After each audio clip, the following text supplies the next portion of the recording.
वाटतोय तुम्हाला पहिल्याने? पहिला खड्डे होती, आता खड्डा नाही, भरून हे किती दिवसात भरलं तुमचं? हे 1.5 महिना. 1.5 महिन्यामध्ये भरलं. दुसरी गोष्ट, तुम्हाला अँजिओप्लास्टीचा प्रॉब्लेम होता. अँजिओप्लास्टीसाठी तुम्हाला HLK दिला, बरोबर? तर HLK घेण्या अगोदर तुम्हाला काय फरक पडत होता? काय पडला होता? HLKची बॉटल घ्यायला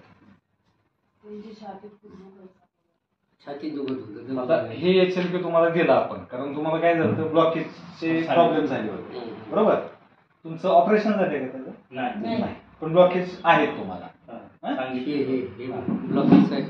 छातीमध्ये धडधड होत होते तुम्हाला. हे चालू केलं तुम्हाला? बंद झालं, पूर्ण बंद झालं. आता रिलॅक्स वाटतं. त्रास होतो. आता परत आबाळ आलेलंच नाही ना, आता ह्याच्यात होईल. म्हणजे तुम्हाला आता कमी झालं. पण जरी आबाळ आलं ना तर थोडा त्रास होतो. ते थोडंसं बरं. म्हणजे आता हे पण चालू आहे आणि हे पण चालू आहे. ब्लॉकेजचा प्रॉब्लेम कमी झाला आणि तुमची जखमी होती. शुगरची लेवल काय चालू आहे तुमची? पहिली किती असायची? पहिली 300, 350, 250. आणि आता किती हे चालू आहे? आता 200च्या आत. 200च्या आत.